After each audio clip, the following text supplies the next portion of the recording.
Fellow Falcoholics, what is up? Welcome to episode 351 of the Falcoholic Live, presented by FanDuel. I'm your host, Kevin. I have Falcoholic Kevin.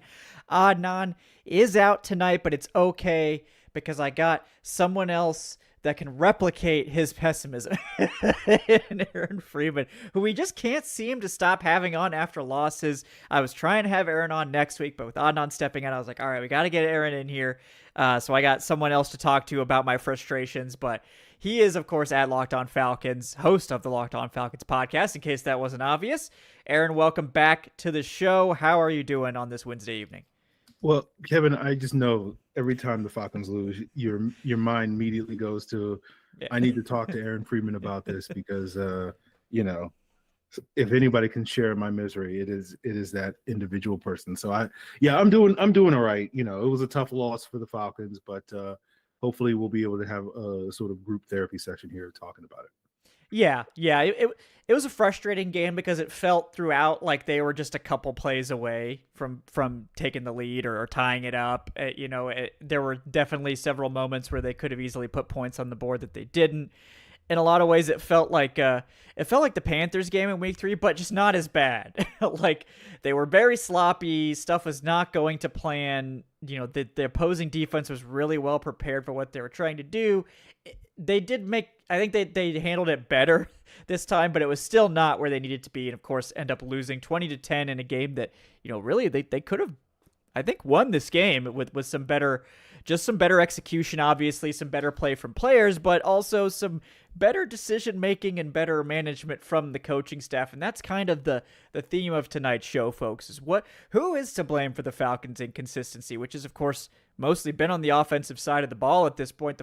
And I don't think there's a better stat to illustrate it than that the Falcons are a top 10 offense in yardage. They're great in the run game. The passing game, yardage-wise, is operating at a good level. But they're in the bottom 5 of points scored. And there's just, the inconsistency is, I think, the perfect way to sum it up, Aaron. And it's frustrating when you're going into week 8 and this is still an issue. Yes, definitely. I think the reality that is clearly taking shape, this is not maybe the most profound statement, but is that the Falcons are much more of a work in progress than I think a lot of us hoped and wanted to see this team be going into the season, that we were hoping that they would be able to pick up where they left off in a lot of ways, or at least, take the flashes that we saw late in the season and translate that into a more consistent product. And, I remember when we were going through the process late in mid-December about should the Falcons bench Kirk and play Penix, one of my misgivings about playing Penix was that you weren't going to necessarily get the year 2 bump that you would often get, that we've consistently seen from the Falcons when they've had quarterbacks go in their second year in the offense, and, having that comfort and, building off of that. And I feel like that's kind of been, the situation here where you're going through the typical struggles of a first-year quarterback that I think a lot of people hoped had been kind of exercised, or that they would just kind of avoid just because of what we saw late last year, or because of Penix's, being maybe a little bit more NFL ready. And so I think that is kind of where we're at. And so it's forced me to kind of have to adjust my own expectations for this season, and I know you were expressing some of this as well in the offseason, where it just kind of, rather than sort of being the culmination of what the Falcons have been building for several years, it may just kind of be another sort of evaluation year for this team. And then we just kind of have to figure out where this team is at by the end of this year, and then where they go from here. And maybe that leads to, changes at the top of the organization. Maybe it doesn't. We'll sort of have to all play it out. But I think it's frustrating, especially for this fan base, because we've been kind of waiting for that breakthrough for 7, now 8 years. And, you've gotten just hints of it, a taste of it, especially coming off of that Bills win. It was like, okay, I think we're finally breaking through. And then to kind of see them come back down a little bit to earth, I think is especially frustrating. But I think overall, I think they're trending in the right direction. They just kind of have to figure out how can they start, like they're so good at home and they're so bad on the road, and it feels like they have to kind of, close that gap a little bit. And if they can, I think they'll be fine. But if they can't, we're going to kind of see these up and down performances for the rest of the season. Yeah, it seems like the Falcons themselves have kind of backed themselves into this corner, and Penix playing really well, to close out the season with all the flashy throws and everything going on there. Definitely, like, I think raised the bar in terms of expectations going into the season. And I think that didn't necessarily help matters at all with him. And I think it led to, I think, fans treating him more like a second year quarterback, like you're saying, than he really is in terms of experience. And it feels like it's a complicated issue to discuss, and there's a lot obviously that goes into a quarterback's performance, and only some of that has to do with like how he's actually operating on a play-by-play basis. There are issues that Zac Robinson is presenting. There are obviously game management and situation issues that Raheem Morris is presenting. These things all do matter, as well as, of course, Penix's play in this system and his ability to get through his reads and navigate pressure and step up in the pocket and continue to grow his package of tools and continue to refine his mechanics and ability to scramble and make plays on the move and all these things. This is all like typical young quarterback stuff that we're dealing with. And I think Falcons fans kind of thought that we could just skip that because Penix was older, because he had a couple games and was technically going into his second year, when in reality, I think those of us kind of in the know realized like he didn't really get any reps with the starters until the very end of the season. He did, of course, have an off season to prepare, but that would be no different than a rookie coming in and getting a full off season to prepare with the starters at this point. So it seems like expectation versus reality is, I think, causing a lot of friction here with the fan base. But I think what I'm trying to say, and I think what you're saying as well, is like, I don't think there's any friction with the coaching staff. I think the coaching staff is not disappointed in Penix at this point. Like I think that's an argument I would make pretty strongly. If anything, I think Penix should be disappointed in the coaching staff instead of the other way around. But we're going to get to all that tonight. And I think that's really the crux of the issue is Penix being put in a position to succeed in this offense? Is the offense itself healthy? Like, is it operating in a way that is encouraging growth for Penix, that is not necessarily overly complicating things? Is the offense being, run in a way that it's not giving away clear tells? That I think has been a hot topic over the last couple of days. We've now had two teams specifically call out that they knew exactly what plays the Falcons were going to run because they were tracking their motions. The 49ers mentioned it. The Panthers mentioned it. Those are obviously the two worst games that the Falcons played. So that's all the stuff we're going to get into tonight. But before we dive too deep into sort of the inconsistency and the overall issues with this team that are sort of more of the meta conversation, you should definitely check in with all of the roster and team injury-related updates today, because there's quite a lot going on. So I figure we'll cover that before we really dive into the nitty-gritty here. But probably the most important news, Storm Norton designated to return from IR, so he's going to start practicing. They obviously didn't do a full practice today. It was just a walkthrough, but he would have been a full participant. So that's always nice to hear. Jordan Fuller was also a full participant, so it seems like he's on track to definitely be activated this week if he takes a similar sort of track to Quan Graham the week before. But Billy Bowman, Jalen Walker, both still not practicing, and that is a little bit concerning. And then we're obviously monitoring Penix's status as well. But what were some of your biggest takeaways from an admittedly like small sample size of the injury report here, just Wednesday, but what are you sort of monitoring closely at this stage of the week? Yeah, I mean, to me, the main injury I'm concerned about it is Penix's knee /foot /ankle /whatever. His whole leg is falling off, apparently. Yeah. So, no, but we got some clarity on what lower body part it was that he got injured, because there was various reports about it's this versus that. So it's a knee issue. And to me, we'll get deeper into this, but like a lot of that, my concern is Penix's inconsistencies with accuracy, in part due to footwork and mechanics. And you kind of saw this on display late in the game, where once he got injured, he was just kind of spraying more throws. And then you worry about, okay, his already limited mobility, pocket mobility in terms of, sliding and moving and avoiding pressure, and which was kind of exposed a little bit in this 49ers game. Does that get exacerbated a little bit more if the Dolphins are able to heat him up a little bit this weekend? So that's the main injury. It's good to hear that he's, limited in a walkthrough, obviously is being estimated. So that's going to be the main injury I'm going to be paying close attention to. I'm not necessarily, with Storm Norton coming back, I'm not expecting him to play or get activated this week. We've seen the last couple of guys that have been designated to return. They've given them kind of a longer ramp up period to get back into shape. With Taquan Graham, 2 weeks of full practice before he got activated.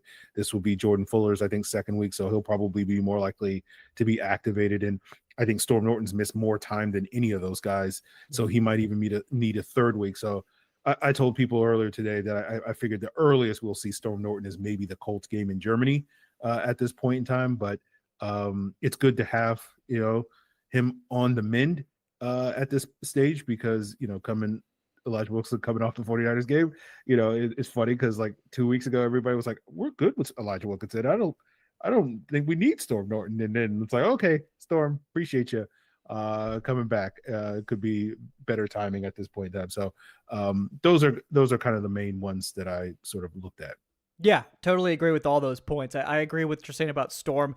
They've had kind of, I think, a pretty consistent like process with all these guys coming off of IR with, first Taquan Graham, then Jordan Fuller, where they pretty much ramped them up and let them practice fully, and then they kind of shut them down and kind of see how they're doing. Don't typically activate them that first game that they're available, and then let them come back and practice the next week, make sure everything's good to go, and then activate them.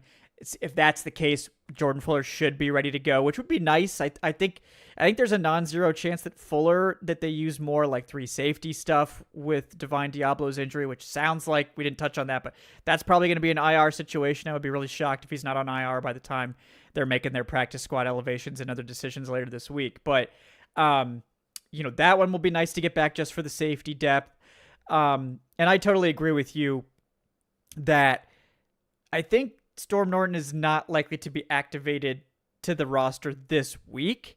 If he did get activated, I think it's very unlikely that he would start. It would basically be as an emergency backup, where it's like, we really don't want to play Michael Jarrell. We just really don't want to do that. Or if in the chance that we do have to play Michael Jarrell, we really don't want to play whoever like Jack Nelson would be coming in after that. So they really they're not planning to play Storm, but if they needed him, maybe he is healthy enough so they wouldn't want to do it, but they could. I think it's much more likely that he's activated next week. And again, still might not be starting, but they're going to be like ramping him up and have him ready as like a backup. And then the idea might be for the Colts game to have him back in the starting lineup if Elijah Wilkinson continues to falter, which hopefully he won't. But, I think having him available at the very least, just in case of an injury, would be just tremendous, because we don't want to go down the rabbit hole of who else we have at tackle, because the answer is nobody. So hopefully we won't have to go down that rabbit hole. But, Penix is obviously the biggest one to monitor because he's just starting quarterback.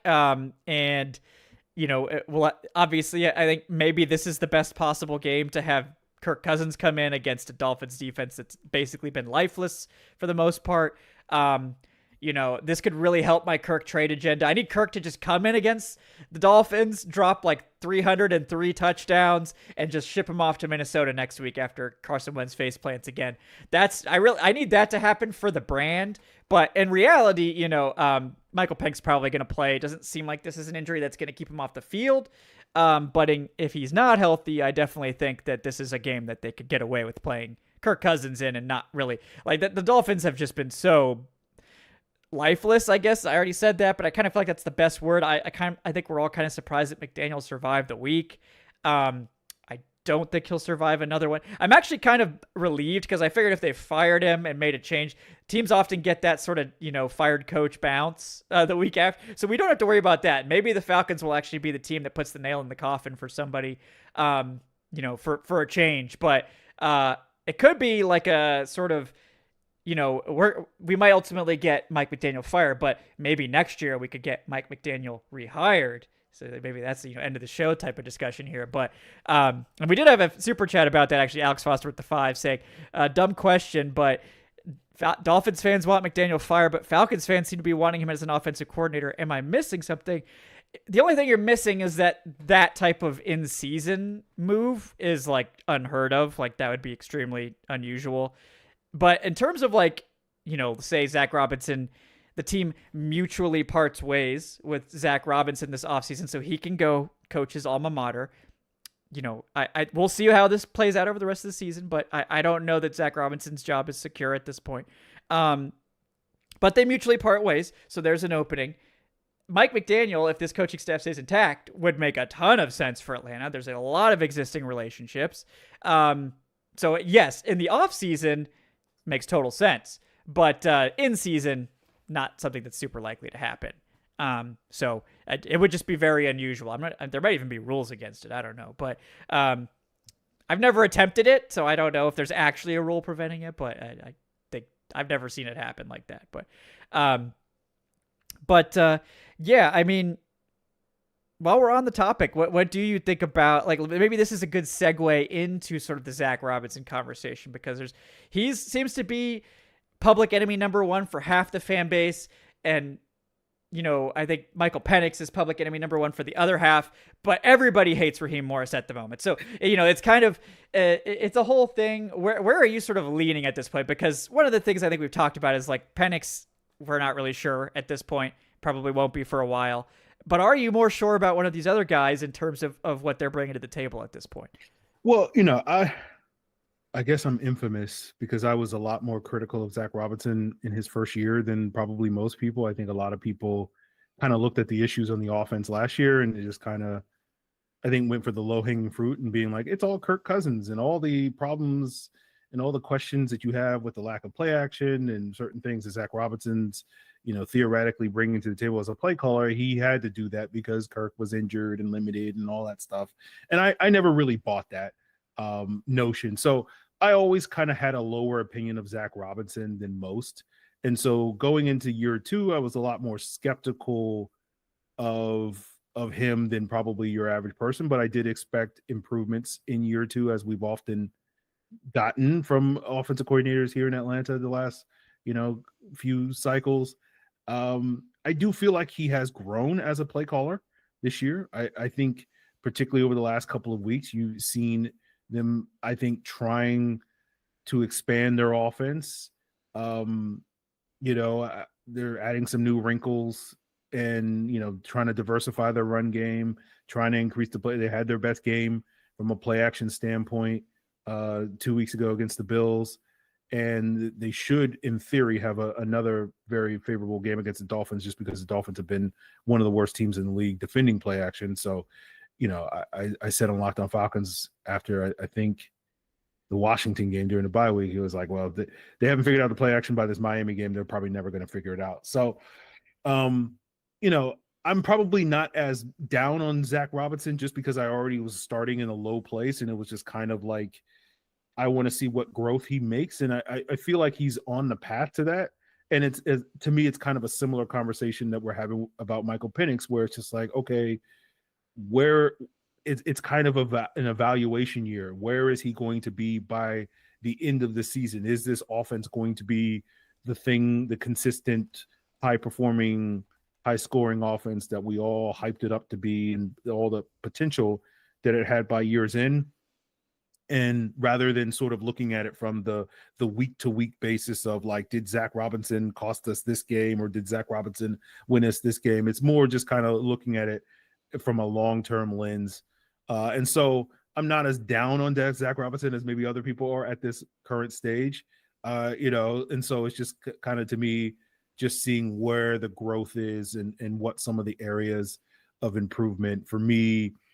I know the pistol stuff still gets brought up from time to time. The predictability stuff still gets brought up a lot. And I think those elements are there. I don't know if to me, they're not as big a deal as I think some people make them out to be. Like, I just feel like a lot of it is like, yeah, there's flaws in this offense, but there's flaws in a lot of offenses outside of like the top 3 or 4 offenses in the league.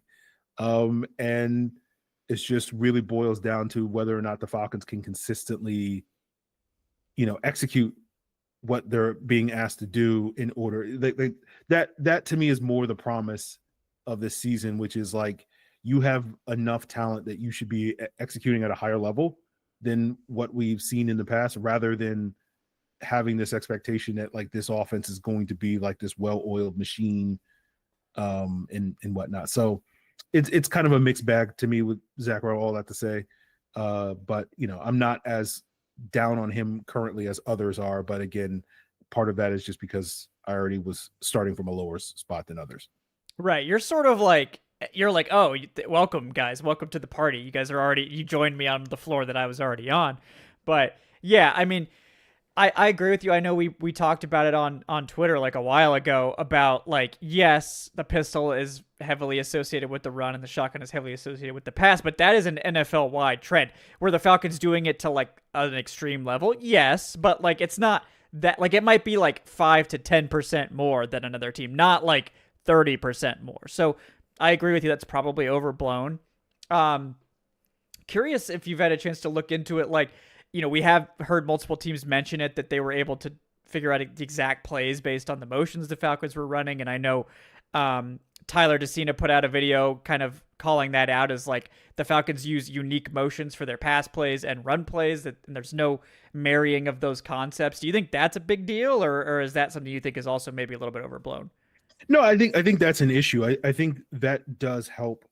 I mean, for me, the whole like run pass sort of predictability, I feel like it's oversimplified, where people are like, well, it's a run, so therefore you can stop it. And it's like, well, you not all run plays are created equal. Like, are you running it inside? Are you running it outside? Is it gap run? Is it zone run? Like, just knowing it's a run, now with the Falcons, because of their reliance on the outside zone run, you can guess correctly. That's probably going to be more of an outside zone run, but they're trying to diversify. They did actually use that insert motion on a play action pass against the 49ers early in that game for seemingly the first time under Zac Robinson. And I've been waiting for this since the dawn of time. And so like, to me, those are kind of the things where, for me, that's why I'm not as down. I'm like, okay, they're trying stuff. Let's see where this goes. Does this keep going, or is this just kind of a one-off type of situation? And so to me, there is signs of growth. You got to squint to see it. You got to like look at one play here or 2 or 3 plays here to see it, rather than necessarily a complete overhaul with the offense. So for me, with the motion stuff, like I think it's a thing, but I don't think it's like, I don't like, for me, when I hear the Panthers or the 49ers saying like, yeah, we knew it was coming, I'm like, well, then I'm have to operate off the assumption that, either you were unique in terms of your preparation, that you saw something coming, and, did that mean that the Bills and Commanders and the Vikings didn't do their prep, and that's why the Falcons were able to take advantage of that? I think it's more likely that like that's probably not as big a deal as people make it out to be as the reason. Like it just kind of boils down to, do you make your blocks? Do you get open? Do you make the throws? You get execution based stuff. So I think it's a factor, but I don't necessarily look at it from the perspective of like, this is the reason why the Falcons fail. It's just more just like, yeah, I think sorry for rambling, but like, I think defenses probably know a lot more than I think your average fan assumes they know when it comes to the plays, and that isn't some magic elixir to, now we're going to stop the play. You still have to get off the blocks. You still have to make tackles. And again, to me, the thing that favors the Falcons is that they have enough talent that they should be able to overcome that to a certain degree. Not obviously where it's like, the exact playbook and the exact play that's coming, but they have more than enough guys that, even if Drake London's going to run an option route, Drake London's a good enough wide receiver and route runner that he should be able to create the separation that he's capable of creating and still winning in that situation. And Michael Penix is a good enough quarterback that he should be able to make the throw in those situations. So that's all that to say. It's just like, I think it's a factor, but I don't know if it's the end all be all that some people make it out to be. Yeah. To me, I think it's sort of like specific plays, like that play to Drake London on 4th and 1. 49ers knew exactly what they were going to do. The corner jumps the route, could have been a turnover. It wasn't. Actually ends up in London's hands. He's not able to bring it in, So it's like better execution leads to that being a completion, despite the defense knowing exactly what play it was going to be. Penix, I think, making a strong throw there on time, and the defense just making a great play because they did their film study. And then Drake, obviously the ball is interfered with by the defender, but ends up in his hands and he can't bring it in. It's sort of like it doesn't help them at the margins, which it feels like they really need this offensive scheme to help them at the margins, given that Penix is a young quarterback. He's not going to execute everything to the perfect level. He's going to take a little bit longer than a veteran to get through his progressions. He's not necessarily going to make the right read the majority of the time like you would expect a 5-year starter to do.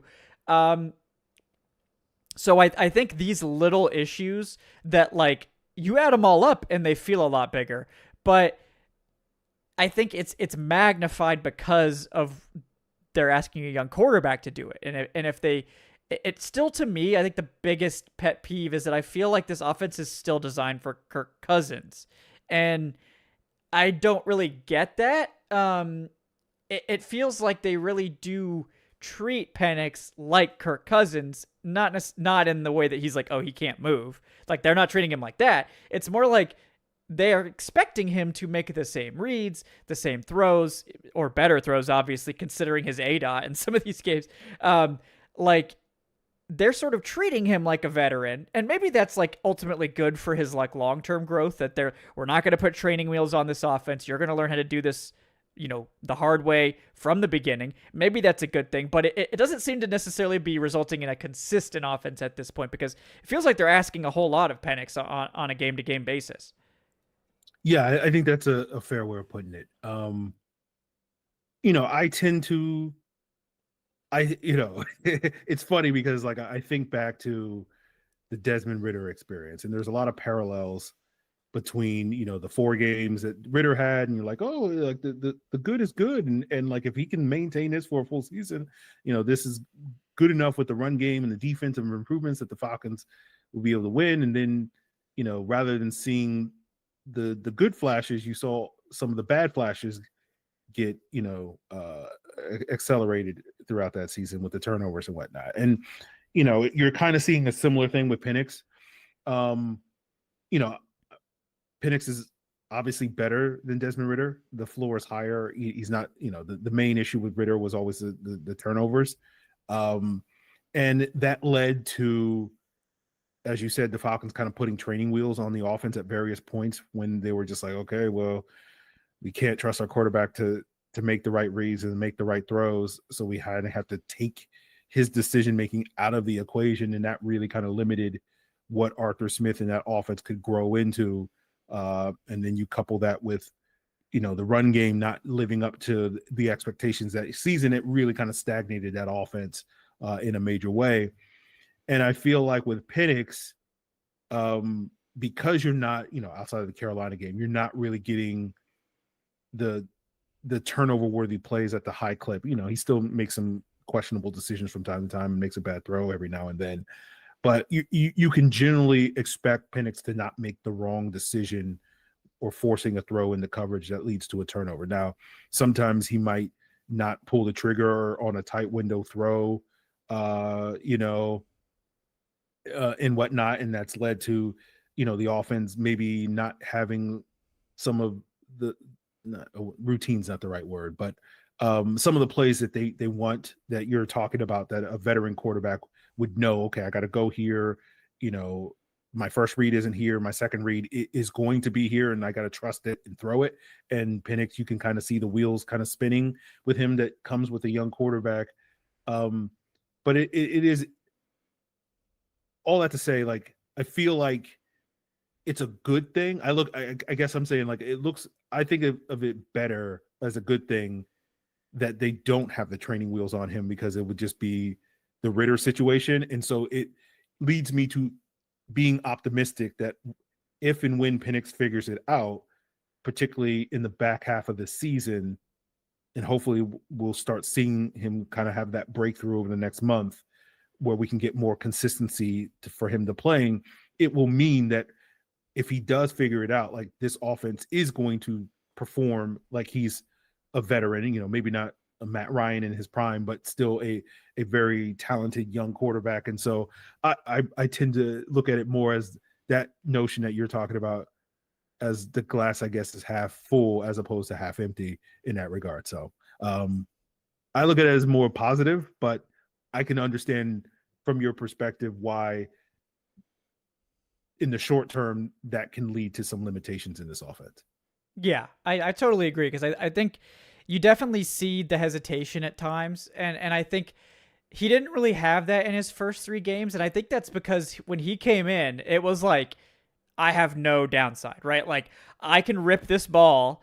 I have no chance of getting benched. This is literally just a tryout, and like, I need to just rip this. And like, he needs to eventually get back there. That style was always going to cause problems, and we have seen that lead to turnovers at times. But like, that fearlessness, that's who I think he is. And I think that willingness to rip it and that ability to do so to all 3 levels of the field, and like just have that velocity and that decisiveness, that is who Michael Penix is. And I think at this point we're seeing sort of the adjustment to the NFL speed, where in college the window's bigger, it's a lot easier to be like, yeah, I can rip this, as opposed to the NFL where it's like that defender is a yard closer and you're like, is it safe to rip this? And that half second that you have to take to be like, is it safe? That's the difference between you getting sacked or not, right? Or having to escape the pocket. And I think especially against these teams, like the 49ers did a great job of it. They were able to rush 4, and like, to be totally fair to Penix, like there were absolutely times where he had time and just didn't get the ball where he needed to go. But there were a lot of times that he did not have any sort of clean situation and had to just immediately vacate, or didn't, like, the Falcons were believed that they could roast this 49ers secondary. And I think they were right to think that. And I think that they definitely could have, but the protection didn't hold up. And then when it did, it was kind of like they'd already gotten into Penix's head and he just wasn't comfortable. And it just kind of all boiled over into this perfect storm of just, it wasn't a clean operation in the passing game. But I don't, like, I guess I'm getting this like vibe from fans and even some analysts that I respect, that like, oh, well, this is just who Penix is. Like, he doesn't have a ceiling. He's a pocket passer, so he's just never going to be able to have an answer for pressure. He's not going to be able to make throws on the move or run for a first down or any of these things. And this is just who he is. And I guess I think that's just an idiotic notion to just assume that we know who a quarterback is after a handful of games. And, it just seems like a kind of like a reductive analysis on what we've seen so far, which I would argue we've seen we've seen more good than bad. I mean, there's definitely been some bad. Don't get me wrong. Like that, there's been some bad, but on the whole, I think Penix has been relatively average quarterback, and he's had some bad games and some quite good games, but it just seems like there's a rush to sort of have an answer on Penix. And it's not just him. It's all young quarterbacks that people do this to. He's not alone in this regard. But what do you sort of have to say about that sort of rush and this like seemingly desire from fans, and some fans, not all you guys. I'm not, putting a blanket on everybody here, but certain fans and certain analysts to just declare quarterbacks, including Michael Penix, just like, oh, well, he's just a bust and this is all he can ever do. Yeah, I think that's just kind of inherent to the position in a lot of ways, where you talk about, like, as you say, not all fans. Like, I truly believe that there is like a silent majority of football fans that don't, and maybe, Kevin, because of what we do and where we do it, it's front and center to us, but like, that don't feel compelled to have to get on the internet and give their takes on quarterbacks, right? And like, this to me is always the thing with quarterbacks, and this was true of Matt Ryan, this is true of all quarterbacks, where people really feel compelled to be like, this guy is good or he's terrible, and there's no patience, particularly nowadays. And like, I remember going through this with a young Matt Ryan. Social media wasn't what it was then, but anytime Matt Ryan had a bad game, and I remember this vividly, for his first 3 years. In the one time it really stands out was the season opener in 2010 against the Steelers. That was Matt Ryan's 3rd year, and he had a really poor performance against one of the best defenses in the NFL. And I just remember the conversation for the next week following that game was like, well, Matt Ryan's never going to be any better than what he is right now. And so that's just a decent quarterback, but he's never going to be the guy or the answer or the guy that can win the big games and all that stuff. And I always, even then I pushed back against that. It was like, he's still young, he's still growing. Quarterbacks usually don't reach their peak until their 4th, 5th, 6th, sometimes 7th year in the league. And even when I think people understand that, like, there is no sort of patience for that. So when it comes to Penix, I think for me, a lot of it is like, where are the areas of growth for him? Where is the play extension? Like, he's not going to be the type of athlete that can just kind of run around and make plays in the ways that a Jaden Daniels or Drake May or Caleb Williams can be. But when he gets those opportunities to extend plays outside the pocket, to me, an area of growth is just hitting more of those throws. Like, to start this 49ers game, he was able to escape the pocket and he had an open Kyle Pitts down the field and he just missed the throw. And like, to me, it's not about like, oh, his escapability. It's just like, when you get outside the pocket and you have an open Kyle Pitts, 30 yards down the field, do you make the throw or not? And right now he's been very hit and miss when it comes to that stuff. And hopefully for me, one of those areas of growth will be just kind of being more consistently making those plays when the opportunities are given to him. And so that's kind of, for me, the thing that I'm keeping an eye on as we grow through this. Is the decisiveness going to be there when he gets those opportunities to, go beyond his first read, and particularly when it happens to be in the middle of the field, where I thought a couple of times he was a little indecisive when he needed to attack the middle of the field. And in all those instances, the 49ers brought pressure. And again, the evaluation is like, does he need it to be clean in order for him to be able to make those throws? And that's part of the evaluation. Or will he be able to stand in there and make the throws with pressure in his face and just being willing to kind of trust it and see it, throw it, that sort of thing. It's a lot of different things that go into the development and growth of a quarterback. And as you're saying, Kevin, like, I feel like people that want to plant their flag in terms of what Penix is and what he's always going to be. Like, we can always have the conversation of what he is today, but like, the idea that what he is today is what he's always going to be, we see so many examples, and I thought you laid it out very well in your tweets the other day. We see constantly examples around the league that is not true. And it's so baffling to me that people still adhere to this notion of like, oh, what this guy is, like, for me, sorry for going on this tangent, but like, I remember with Justin Fields, being very high on Justin Fields when he got into the league, and, he had the very rough first year in Chicago. And it was like, well, he just needs to get the right system and the right talent and all that stuff. And then for me, what changed for me with Justin Fields was I didn't see quite the growth I wanted to see from him in key areas, from year 1 to year 2.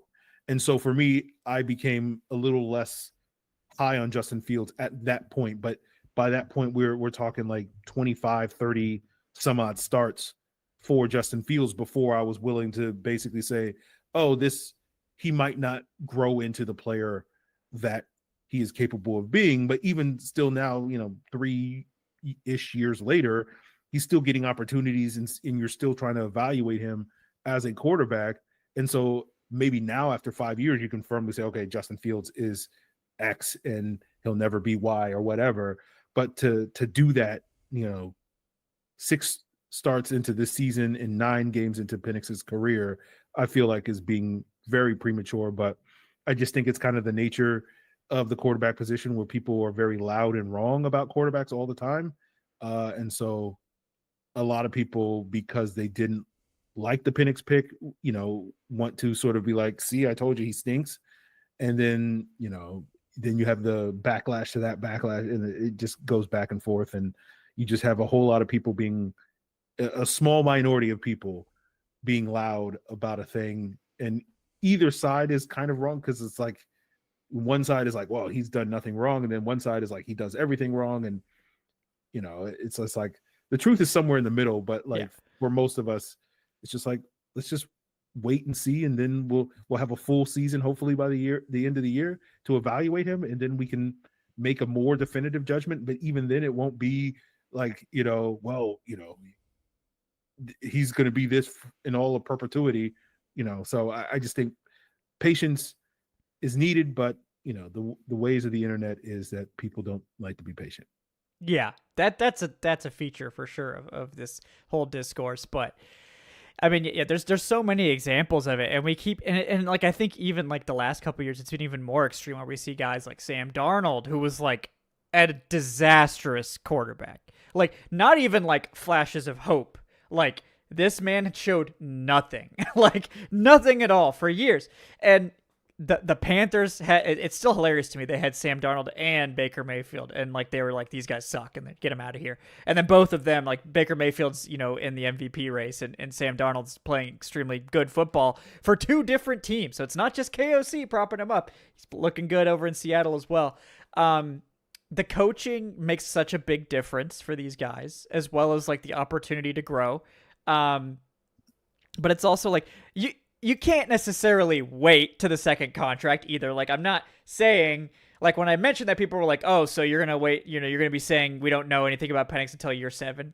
No, that's not what I'm saying. I'm saying, like, it's possible for guys to have a second contract renaissance. So all I'm trying to say by that is that if you think you know what a quarterback is after 9 games, or even after a full season, you have a guess, and you're trying to sort of push that out into a full report, but it's a guess, and just admit that it's a guess, and then we're all fine here. But it's just, they were like, there was this discussion about, oh, should we go to Kirk and like all this? It's like, hell no. Like, what are you talking about? Like, they've committed to the young quarterback. This is what happens when you start a young quarterback. Like, this is what you have to deal with. It's not going to be clean most of the time. Getting the Jaden Daniels experience is like maybe 1 out of every 5 rookie quarterbacks will give you that instant impact. And Jaden Daniels has been fine this year, but he hasn't looked like, guy competing for Offensive Player of the Year Jaden Daniels this year. Also injuries and all that too, but that was always bound to happen with his style of play. That man is reckless. But love him, love watching Jaden Daniels, but that man is reckless, and he's not a big man. So that was, I think, always inevitable in the NFL. But Penix is, it's also just like, has he been like great? No. I think anyone that's arguing that he's been great is a homer. Has he been awful? No. Like, I think on the whole, he's been pretty average. Like, we've seen some good games, and we saw one horrible game, and then I think this 49ers game was a relatively, below average bad game. But for the most part, he's been average. Like, if you get average from a rookie quarterback, that is on track. That is like what you want. You don't want them to be a detriment to your offense. You don't want them to be throwing a million picks. You just want them to be basically a game manager for you as a rookie. And if they're giving you that, there's no reason to move off them. So the notion that they should, bench Penix because he's not great, he's not a top 10 quarterback, is ridiculous to me. And I think maybe the Falcons have like done this to themselves, and that they're like, they really hyped him up and, all that. And it's like, teams are always going to do that. They're always going to hype up their starter. It's just the nature of the beast. But, we've committed to the young quarterback experience, which is the better route than trying to hitch our wagon to Kirk Cousins for as long until the wheels fall off, which, I mean, it blows my mind that people want to go back to Kirk Cousins after watching last year. Like, yes, Kirk Cousins through that 6-3 start was pretty good on the whole. I enjoyed that. And then we saw, like, he's fragile. He's an older quarterback. He can't really take hits. You want to put Kirk Cousins out there behind this offensive line and watch him get hit like Michael Penix is getting hit, and you think that's going to go well for him. Look, it's not going to go well for him. Is there a chance that Kirk Cousins runs this offense more efficiently at this stage? Sure. Yeah, I don't think anyone's arguing that like there's a chance that Kirk Cousins could be running this offense more efficiently, but we also saw, like, even when Cousins was healthy, there were limitations to what he could bring to the table. The play action wasn't really an option because of his health. He hit the velocity on his throws was fine when he was healthy, but it's not Penix level. It limits what you can do in some certain things. I think it's kind of like a unproductive discussion to have, and it's kind of a distraction from the real issues, which are like, we should be crafting this offense to where Penix is, able to succeed in it, as opposed to like being like, well, maybe 10, 15-year vet Kirk Cousins could run this offense better. Like, I feel like the fact that we're having that conversation is sort of belying the issue, which is like, why are we asking first, essentially rookie quarterback Michael Penix to run Kirk Cousins' offense? And that's where I kind of keep coming back. Yeah. Yeah. I mean, yeah. Yes, I think you can make a case that, Kirk Cousins may be better in the short term, may raise the floor for what this offense could be. Does he raise the ceiling for what this offense is? Not really. And I think it's it should be very obvious that it's in the Falcons' best long-term interest that they develop Michael Penix. I think it's in the best short-term interest for this coaching staff and this front office as well, because if you turn the page from Kirk Cousins and then you start Michael Penix and then you bench Michael Penix. Again, it's different if Penix is hurt and can't play. Yes. And it sounds like he'll be able to play this weekend. So, that seemed, but we'll keep an eye on it as the days go on. But if you are basically flip-flopping between your quarterbacks, as we saw with the previous head coach, the ownership is going to be like, wait, why are you here? Because the other guy was doing that stuff and I fired him for doing that stuff. So, it's one of those things where, Falcon fans and various people are entitled to their opinions. If you think the offense would be better with Kirk, congratulations. You're entitled to that opinion. But like, I don't know. It's just, it seems kind of silly to think that that's something that's a realistic option for the Falcons to bench Penix. Again, based off of what you're saying, which is like his level of play, well, not to the level that we wanted or thought we might get at this stage, has not been to the degree where it's like, well, he's unplayable. Like, this is not the situation for Michael Penix. There are certain areas that, we want to see more improvement from him, certain areas where he's, in the bottom third of the NFL in terms of where you stack him with quarterbacks and whatnot, but nothing that is like completely egregious to the point where it's just like, this guy can't play and like the Falcons offense is ceasing to function. It's just mostly just like, hey, can we clean up, some of these margins that you're talking about?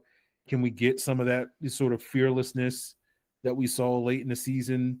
And that will kind of raise the ceiling for this offense so that you can kind of, even if you're not necessarily as consistent and efficient as you want in the margins, like, you can kind of make up for it, because it's like, oh, well, he just launched a 30-yard bomb to Darnell Mooney or Drake London or Kyle Pitts, and it kind of erased the three negative plays that we had prior to that sort of thing. So those are all things that, to me, it's well worthwhile for the Falcons to try to tap into.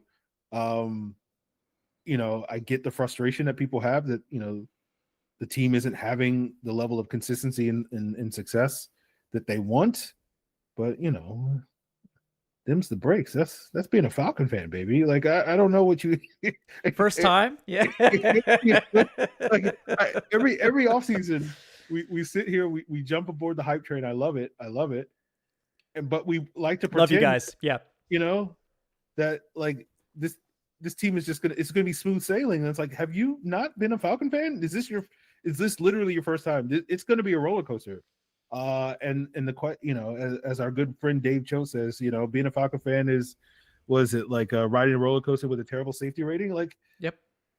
It's like you're standing in line, to get on the roller coaster, and you're seeing horrible things, One guy looks like he's having a great time. The other seven look like they're having a terrible time. So It's this is the risks you take when you become a fan of the Atlanta Falcons. Yeah, I just feel like every offseason is like the equivalent of standing in that line and seeing this rickety roller coaster swaying in the wind, and someone being like, "Hey, man, this is going to be a fun ride," and you're just like looking at him like, "It's not going to be that fun, my guy. It's going to be thrilling. It could be if we survive." I'm scared. So yeah, I feel like when I know it's frustrating for folks because it's like, oh man, I want this. I don't want to be on this ride anymore. But it's just like, look, you don't have any control over that. Too late. Yeah. The secret is we've never been in line. We've been on the roller coaster the whole time. You can't get off. Yeah. So it never ends. Yeah. It's just one of those things where the inconsistency is frustrating. I get it. But at the same time, like, I go into every year and every week expecting it. And so it's still frustrating, but it's like, oh, this is what you paid for. This is what you signed up for. This is what you got in line for. So that's kind of how I feel about it. Yeah. I feel the same way. This is a tough team to root for, a tough team to follow. They're in transition in some ways, and this isn't what we want after 7 years of no playoffs, right? People want instant results, but what I want is the right process and the right strategy to actually make this team win. And not just like have a flash in the pan year and then go right back into the tank, which is probably what would have happened with Kirk Cousins, right? If he ended up being successful last year. Maybe they could have strung some good years together with Cousins if he stays healthy. I don't know. But I feel like that would have been like a sugar high year where it's like, is this sustainable with Kirk Cousins? Probably not, right? The good news with Penix, I think, is that it could be sustainable. He gives you... I don't see how anyone can I love Steven Ruiz. I think Steven Ruiz is a good analyst. I enjoy his work.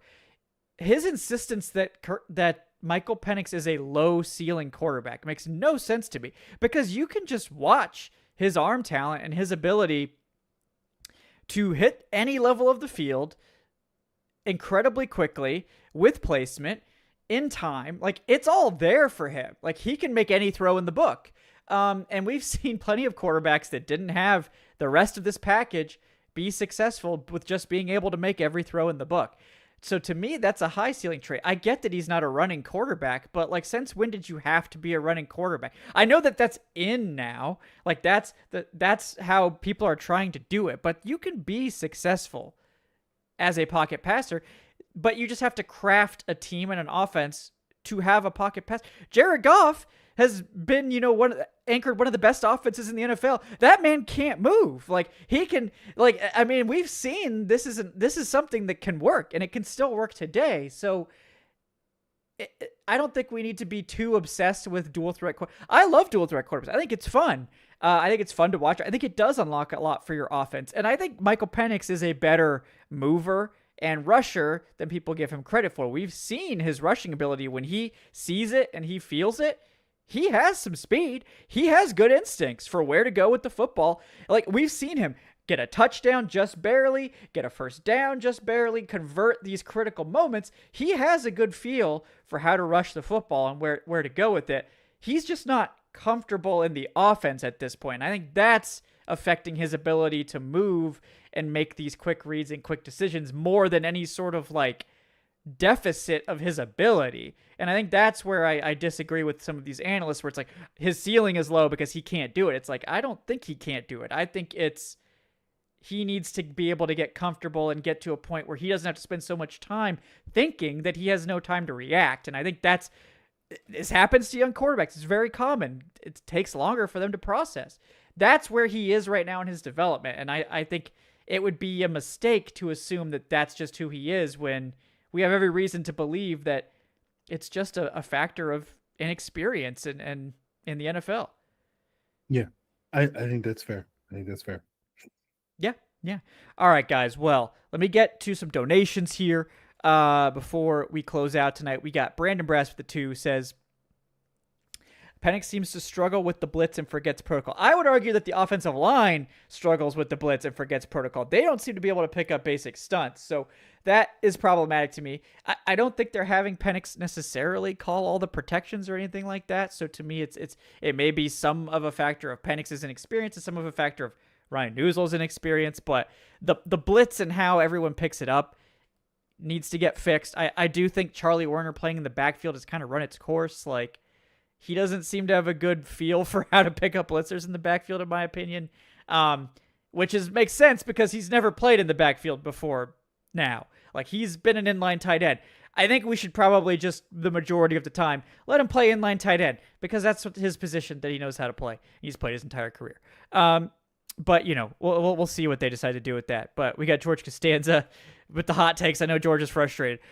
Saying Robinson and Raheem are garbage. How the hell do you have 10 men on the field for the biggest play of the game? Now, one of them thought to cover CMC. It's stupid. I'm done. Worried that Arthur Blank's just going to keep going after retreads. Well, hopefully they'll make the playoffs and we don't have to have this conversation, George. But I understand your frustration, certainly. We got Brandon Brass with the 2. Why did we give up passing and forced running? I think that's more like the opposite. I think they gave up on the run game and continued trying to pass at a really high level. But the 49ers like really just shut down their run game. The Falcons were not winning up front.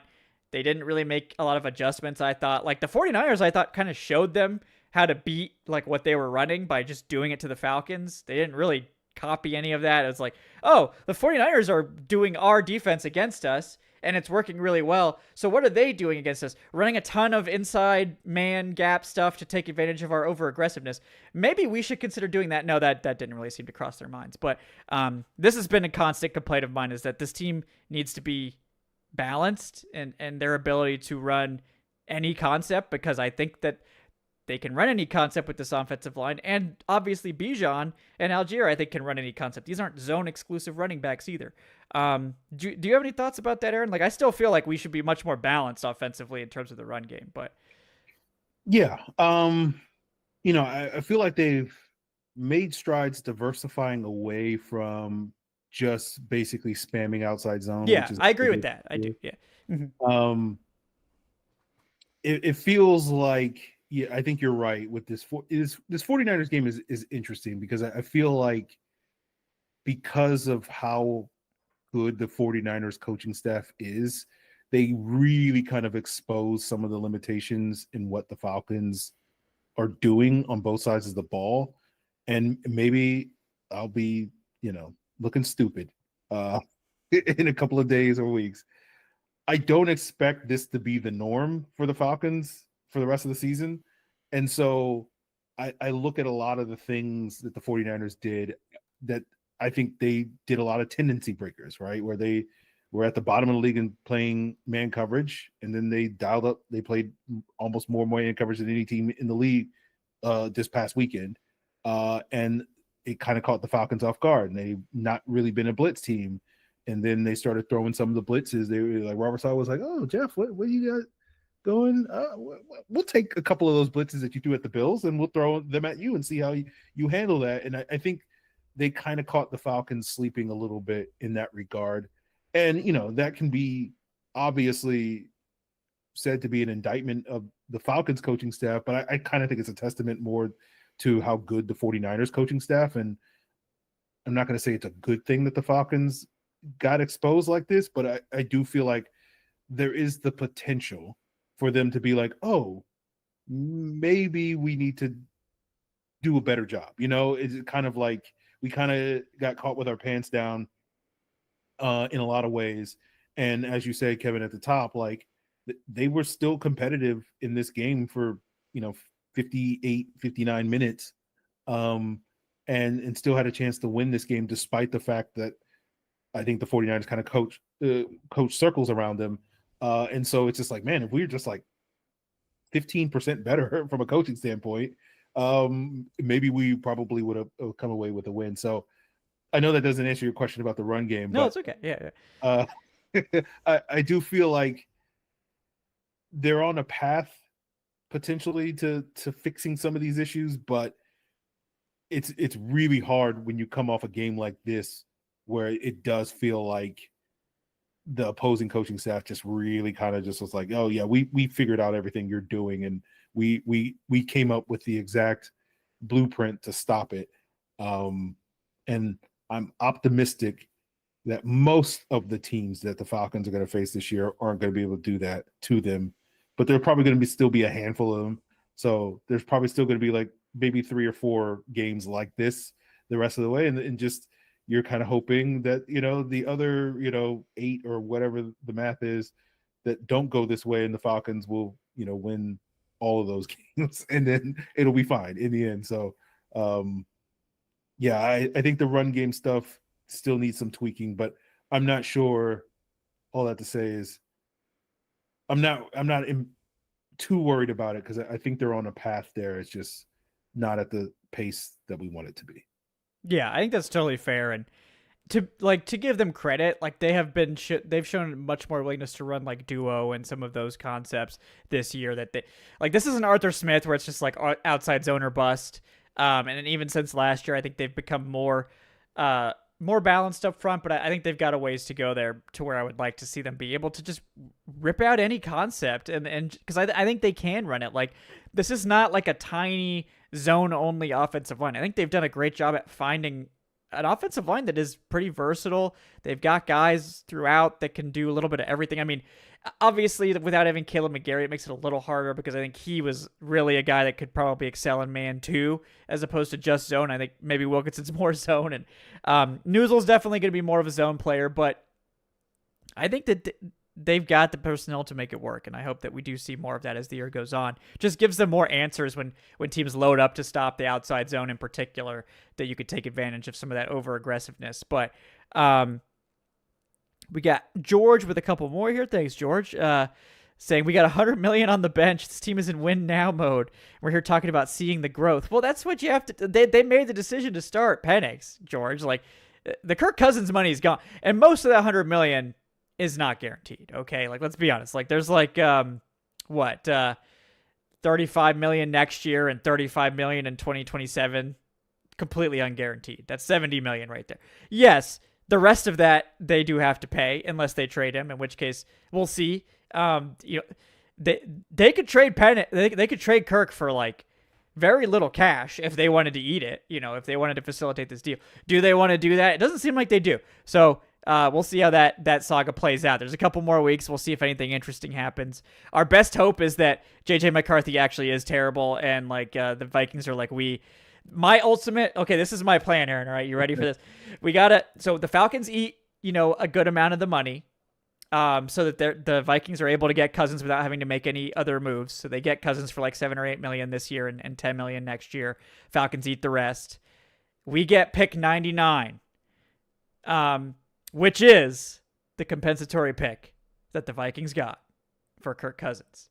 So I feel like this has to happen now. This is so perfect that I have to have this happen, that we somehow get the comp pick for Cousins back to Atlanta. But it's crazy. I know. I'm gonna ride it all the way out at this point. Might as well. We're already committed. So we got George with another here. Says, to be fair, Adnan and I were quick to write off McCarthy after looking terrible for 7 of 8 quarters to start off. It's probably more Adnan than me. I just kind of egged him on. But yeah, fair enough. Most say you can spot talent and ability at the first practice. Penix's play at Carolina and San Francisco leads me to think he needs to ride the pine. I think that's an aggressive stance. I also think you could definitely spot Penix's talent and ability in practice. And I think it was obvious that his talent and ability jump off the page. So I would push back against that. Yes, we were shit talking JJ McCarthy, but that's because that was a bit. I mean, I think Adnan actually does very much dislike JJ McCarthy. I was more just like annoyed with him being anointed after like not playing a snap. That just annoyed me personally, so I played into it. But like, we definitely don't know anything about JJ McCarthy at this point. I just think he's not anywhere near as like far along as people like seem to think he was, and I don't really know why they thought he was. JJ McCarthy never had to carry an offense in his entire tenure. He leaned on Michigan's defense and their run game his entire career. Didn't throw the ball a lot. There was a lot of signs that like, hey, this guy might need time. He's got talent too. I'm not discounting that, but not quite the same situation, I'd say. But yeah, definitely blame Adnan. Adnan was ready to completely sell JJ McCarthy down the river. So I'm not letting Adnan off the hook for that. But I participated in the bit, but yes, yeah. I appreciate you throwing Adnan under the bus on this show where he has no. He's not here. Yeah, he's probably not ever going to see this, so it's just fine. Back it on up. Back it on up. Yeah. No, he's never going to watch this. And if he does, he's not staying till an hour and 6 minutes. He might check like the first 5 minutes just to make sure there's no slander in there. But yeah, other than that, it's not going to have to worry about that. I'm sure someone's going to tell him in the chat, so we'll have to discuss it. But we got Biomat51 with the 2. Thank you. I feel like blitz plays or pressures where they get near Penix make him start to panic. The holding back and the minimal throws I feel is on the offensive coordinator, which is odd because the Bills game we did run and pass. In this game we did run, but very little passing. See, I don't know where this is coming from. I feel like they kind of over committed to the pass game. I mean, obviously the run game wasn't working, but I'm not sure where that. Yeah, they ran the ball like 16 times in this game. Yeah, right? They barely ran. And I get it. Like at a certain point they were down, and then the run game wasn't really working. But I think they over relied on the pass game. I think that's part of the reason they had issues is because they didn't like find a counterpunch in the run game, which is kind of what we were talking about earlier, where it's like they're selling out for the outside zone and they're getting super aggressive with these run blitzes and trying to penetrate and all this. So like they're showing you what to do with that, which is to just run some gap scheme stuff right up the gut and just make them pay because they have no linebackers. Falcons didn't really want to do that. So we didn't really get to see if that would have worked or not. But I think that was their biggest issue is they couldn't find a way to run the ball when they do have the talent to do it. This team can run the ball on anyone if they find the right plays. And I think right now they're just not quite ready for that. They're a little too committed to the outside zone and they're not versatile enough. But I think with time, I think this team can run any run play in the book, except maybe like zone read stuff. I'm not really trying to run Michael Penix on design runs. I think that's very stupid. But aside from the quarterback run stuff, I think they can run pretty much any run play with success and need to explore that a little bit more. That's my coaching nugget there. If Zac Robinson's listening. They can run zone read with Felipe Franks. So. The Frank tank. Yeah. We didn't talk about that. We're going to have to talk about that to close this out. But we got NC Hammer with the 5. What's up, NC? He says, fix the season, fire Zac Robinson and Raheem Morris, make Ulbrich head coach, sign Tyler Lockett. Okay, you had me up until the Lockett part. No, I'm just kidding. But I think Kirk has a redemption arc coming with Penix's injury. First of all, they're not going to fire Raheem in season. Especially not after 3-3. If they were 0-6, sure, anything's on the table at 0-6. They're not 0-6. They're 3-3. If anyone preseason looking at the schedule that said they would be upset with 3-3 and be pissed off is lying. Okay, like first of all, like I had them at like below 500 at this point. I think most people did. I think even the optimistic among us had them at 3-3 with them picking up maybe an unlikely win.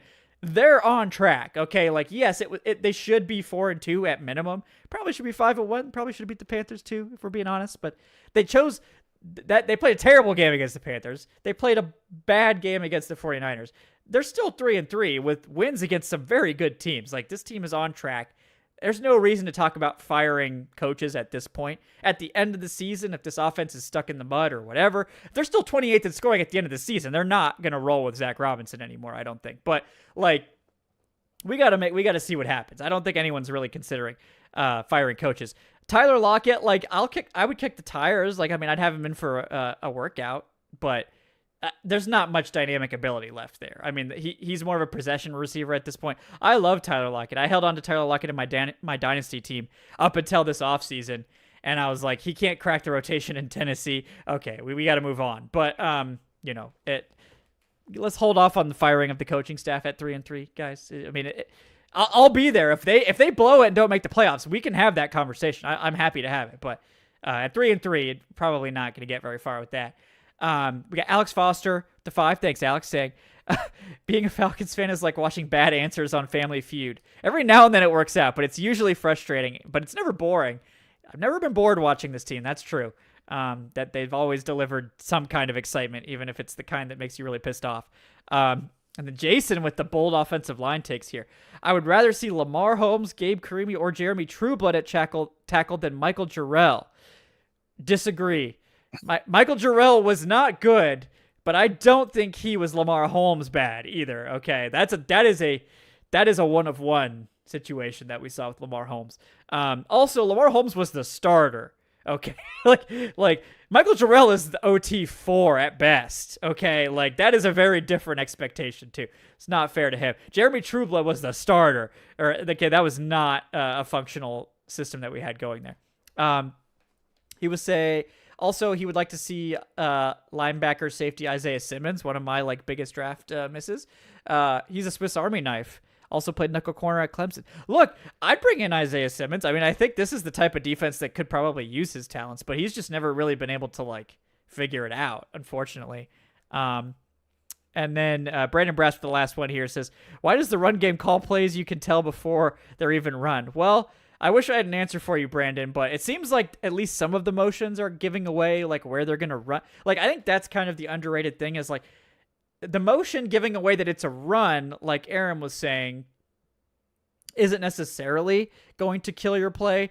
But if the motion gives away exactly where the run is going, that is much more dangerous. Same thing with like the pass. If Drake London does this motion and we know he's always going out for this quick out and they're going to throw it, that's much more detrimental than just like giving away it's a run or pass, because it's if they know the exact play and where it's going, that's much more advantageous than just knowing if it's a run or pass. Neither one's like great, but there's levels there. But all right, Aaron, opinion on the Franks tank. That's the last thing we're going to talk about tonight. So I'm in on the Franks tank. It seems like we're going to have Felipe Franks involved in some way. I think this is the best way. So where are you at on this? Yeah, I'm for it. I remember when they first started converting Felipe Franks to tight end, and people were like, why is this guy on the team? And I was like, hey, look, guys, you don't have the vision. Like this guy, special teams demon, terrible hands, but just forget about that. That's why we don't throw passes to him unless they're wide open in the flat in a preseason game. He's an okay blocker, and then you can just do so much magic in the backfield with Felipe Franks. And so like people didn't have the vision back in 21 and 22, and I did, and now you're seeing it come to fruition. And he single-handedly beat the Bills with his short yardage conversions in that game. Never mind the defense playing lights out or anything like that. It was all Felipe Franks. So I'm a big believer that the more Felipe Franks is involved in the offense, I mean, we're 1-0 when Felipe Franks gets 2 snaps under center at this point in time. So I figure every game you got to have at least 2 plays for Felipe Franks going into the game, and then the Falcons are guaranteed to win. Yeah. I just think like, yes, that all of that is 100% true. No comment. And I think just like they just need like a more direct 3rd and short option or 4th and short option. Like I think it's overblown, all this stuff about like, oh, you can't run out a pistol on short yardage. Like you can do this. Like it's that's not necessarily I think it's nice to have other like pitches to go to, like maybe we will run, or maybe we'll put Felipe Franks in there and maybe we'll do that. Like I think if it's like a inches situation, there's very few plays with a higher success rate than like a sneak or like a tush push. Like it just, as long as that play's legal, if you have someone that can execute it for you at least like a solid level, there's very few plays that have a higher rate of conversion than just smashing forward for like 6 inches. It's so hard to stop. I don't think there's a better option personally for that. Like we don't need to get cute and try to do all this stuff. Like against Vita Vea or certain defenses, like, okay, maybe I don't want to try to do this, but against most defenses, it's probably just going to be your best play. And like, also, like, we're asking Felipe Franks to do this, not Michael Penix. So, like, I'm not super concerned about him getting, like, smashed by the offensive. No offense to Felipe. I love you, Felipe. Go out there and get yours, king. But, like, if it was Michael Penix, I'd probably be a little bit more concerned about running this play. For Felipe Franks, go get it, king. Go get that first down. You're Ivan Drago. If he dies, he dies. At this point with Felipe Franks. Is this not why you were here? Are you not entertained? Yeah. But yeah, that's kind of where I am with that. I think it's actually like unironically a solid like short yardage play for them to run, better than a lot of the plays they have been running, to be honest. So, and then George had one final thought here. I know, and Michael Penix needs time to grow. Not arguing with that, meaning that I'm not interested in watching our offensive coordinator grow. You're an OC for an NFL team. This isn't UCF. Wow, shots fired. Or you can just be a guy and just call whatever. We need a real offensive coordinator who can make us the threat we can be. I'm not disagreeing with you on that, George. That OC does not exist in Atlanta. So we got to ride it out with Zac, and then we can have this conversation at the end of the year. Because TJ Yates is not coming in and saving this offense. Like, I'm sorry if anyone thinks that there's some legitimate play caller like here. There's not. So we're just going to have to ride this out and hope that Zac can get better. And if he doesn't get better, congratulations, head coach of the Oklahoma State, team, Zac Robinson. And if he does get better, maybe he does have to consider staying. But we'll have to kind of cover that at the end. But I know Nico also asked, any thoughts about the Ebiketie trade rumors? I mean, we finally have a deep edge room, and now it's like, let's trade one of our most reliable edge rushers. Personally, I'm not going to do that, but, like, they need picks. I mean, they really do. So, like, if they could get, like, a fourth for him, I mean, I would have that conversation. They're not going to re-sign him. They can't afford it. But, I mean, considering, like, it seems like he'll get a decent deal. But, like, I'd rather trade him for a fourth than get, like, a sixth comp pick back for him or whatever it's going to be. Maybe he gets more than that. I don't know. But, I also, it's like, I don't trust this edge room to, like, hold up, or, like, I just, like, we finally have a deep edge room. I kind of just like to have that for once. Ebiketie, and, like, that the reason he's got interest is because he's good. So, yes, Aaron, thank you so much. It's been a fun show. Covered a lot of ground here, guys. He's at Locked On Falcons, and also, of course, the host of Locked On Falcons. Anything that you'd like to plug here before we sign off? No, still talking about this team. Not as in dire strait as some folks are that are ready to fire the coach. I think, I think they'll bounce back against the Dolphins. I just think it's another lesson, and you can't get too high off the wins. You can't get too low off the losses.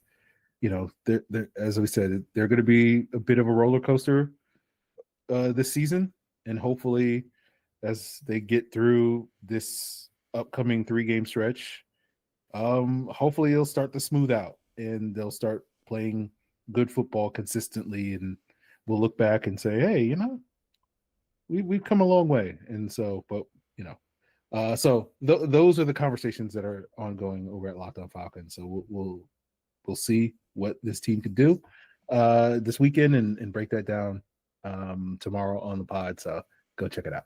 Yeah, absolutely, guys. Go check that out. If you need everyday Falcons podcasting, Aaron's got you covered over there on the Locked On Falcons podcast, putting out content constantly. If you're one of those people that absolutely can't stand to be without content for 1 minute, there's a huge catalog there that you can go listen to at any time. So go check it out. I'm, of course, Kevin Hyde of Falcoholic. Kevin, thank you guys for tuning in to the Falcoholic Live presented by FanDuel. If you are enjoying the show, if you enjoyed tonight's episode, please do like and subscribe. We're trying to get to 10K subs by the end of the season. We are almost at 9, so if you want to help us get over that hump, it's appreciated. Likes always help. You can also give us a 5-star review on your podcast platform of choice. That's great. If you want to support the show, you can join up with the YouTube channel memberships here on YouTube, of course, and then patreon.com/Falcoholic Live as well. We will have a Dolphins preview show with David Behrman, a Dolphins reporter, and also a betting expert. So we might have a couple of juicy lines in there for you if you're into the extra, more than just the spread, because that's usually what I stick with, spread and playoff odds. But David's got some hot and spicy lines for that game coming as well. So we'll talk about that. That'll be out there on Friday for you guys. And then, of course, we'll be here for a normal post-game show at like a normal time instead of all these post-game show like prime time late night episodes. We're going to be going, more like 4:30. So it'll be a normal post-game for a change coming up afterwards. So you can join us there. But thank you guys so much for hanging out this night. We really appreciate you. George says, you heard it here first, folks. Kevin is all about smashing forward 6 inches. Pause. Hold on. Yeah. I'm just going to leave that one there. I don't think that one needs any comment. So, but thank you, George, for adding that. I appreciate you. But guys, thank you for hanging out. It's been a fun show. Thanks again to Aaron. We will be back real soon with more Falcons content. Hopefully Falcons can get back on the horse, get above 500 this week, going into suddenly a very difficult 2-game stretch afterwards, which I didn't think anyone really predicted beforehand, but that's the nature of the NFL. You never know exactly what you're going to get. So we'll see how they navigate this weekend before we look too far ahead. But until next time, guys, thank you so much for joining us here. Have a good night, folks. See ya.